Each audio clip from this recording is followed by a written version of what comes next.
प्रधानमंत्री नरेंद्र मोदी के तीसरे कार्यकाल की सबसे बड़ी सुरक्षा बैठक गृह मंत्रालय में हुई। अमित शाह की अध्यक्षता में हुई इस बैठक में जम्मू में सुरक्षा हालात को विशेष तौर पर ध्यान रख चर्चा की गई। यहां सुरक्षा बलों की तरफ से बताया गया कि कैसे पाकिस्तान समर्थित आतंकवादी अंदर घुसने में कामयाब रहे और 9 जून के बाद 4 हमले लगातार हुए। उन सब सुरक्षा स्थितियों से गृह मंत्री को अवगत करवाया गया। बैठक के दूसरे चरण में अमरनाथ यात्रा को लेकर डिटेल्ड सिक्योरिटी रिव्यू किया गया। 29 जून से अमरनाथ यात्रा शुरू हो रही है। गृह मंत्रालय की तरफ से सभी अधिकारियों को आदेश दिया गया है कि सभी तीर्थयात्रियों की सुरक्षा को सुनिश्चित किया जाए और जो लूप होल्स हैं जिनका फायदा उठाकर आतंकवादी घुसपैठ कर रहे हैं उन्हें बंद किया जाए। इस बैठक में गृह मंत्री के अलावा army chief general Manoj Pande, Jammu Kashmir के लेफ्टिनेंट गवर्नर मनोज सिन्हा और एनएसए अजीत डोवल समेत पैरामिलिट्री फोर्सेस के मुखिया भी शामिल थे। गृह मंत्रालय की तरफ से आदेश दिया गया है कि किसी भी तरीके से आतंकवाद को कुचलने में कोई ढील न बरती जाए और सख्त से सख्त कदम उठाते हुए हर तीर्थ यात्री की सुरक्षा को सुनिश्चित किया जाए।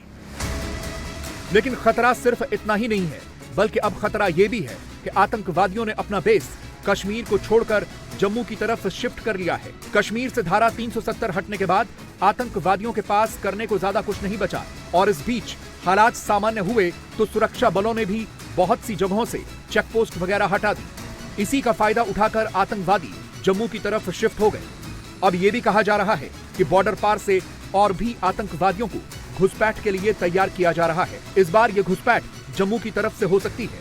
इस पर भी दिल्ली में गृह मंत्रालय में हुई इस मीटिंग में विस्तार से चर्चा की गई। इस समय किश्तवाड़, डोडा, भदरवा में जहां पर आतंकियों के साथ मुठभेड़ हुई थी, उन सभी एरियाज में भारतीय सेना, स्पेशल फोर्स और जम्मू कश्मीर पुलिस लगातार छानबीन कर रही है, क्योंकि डेमोग्राफिकली वो एरिया हिमाचल प्रदेश से कनेक्ट होता है, उसके साथ साथ उधमपुर और कठुआ से। इसीलिए अलग अलग आरआर यूनिट को भी कहा गया है कि एक साथ ऑपरेशन में तेजी लाए।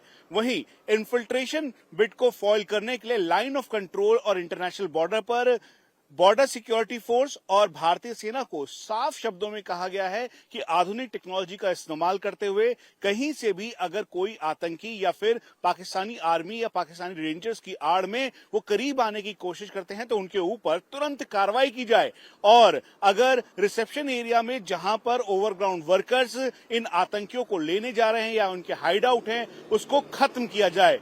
चुनौती हिंटरलैंड की भी है, क्योंकि इसी जगह पर आतंकी अलग अलग ढोग या फिर ओवरग्राउंड वर्कर्स के साथ मिलकर रहने के साथ साथ वहां पर घात लगाकर रेकी कर रहे हैं। तो इसीलिए जो इंटेलिजेंस इनपुट है उसके अनुसार कार्रवाई करते हुए आतंकियों के सफाई के लिए अभी तक का सबसे बड़ा ऑपरेशन ऑल आउट शुरू कर दिया गया है। अमरनाथ यात्रा और वैष्णो देवी की यात्रा को कहीं भी कोई पैनिक ना हो, इस बात का ध्यान रखते हुए चाहे एरियल सर्विलांस हो या फिर इलेक्ट्रॉनिक सर्विलांस, उसके साथ साथ मॉडर्न टेक्नोलॉजी का दिन और रात इस्तेमाल करते हुए जल्द से जल्द आतंकियों को पिन पॉइंट तरीके से टारगेट करके एलिमिनेट करने की खुली छूट इस समय गृह मंत्री अमित शाह ने दी है और इसको खुद प्रधानमंत्री नरेंद्र मोदी मॉनिटर कर रहे हैं।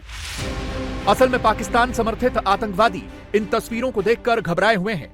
उन्हें यह समझ में नहीं आ रहा कि जिस कश्मीर को जलाने में उन्होंने दशकों लगा दिए, वहां मोदी ने धारा 370 हटाकर क्या कमाल कर दिया कि 30 साल में पहली बार हाईएस्ट वोटिंग हुई। जम्मू कश्मीर से ऐसी तस्वीरें आए मुद्दतें हो गई थी, लेकिन इस बार के चुनावों में दिखा कि जम्मू कश्मीर की जनता ने चुनावों में बढ़ चढ़कर हिस्सा लिया। इसी से पाकिस्तान खिसियाया हुआ है।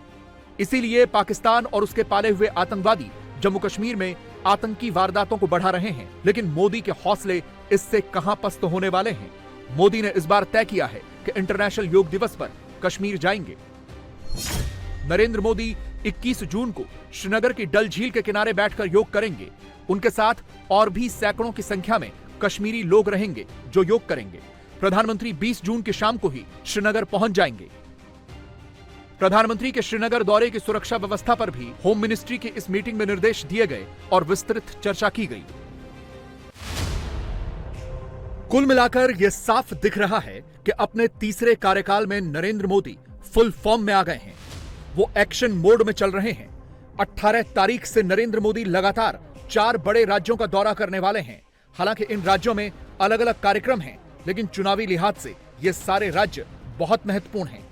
चुनाव भले ही हो गए हों, लेकिन इन चारों राज्यों की परफॉर्मेंस बीजेपी के लिए बड़ी चिंता रही है। सबसे पहले प्रधानमंत्री के 18 जून के बाद के 4 दिनों का कार्यक्रम देखिए।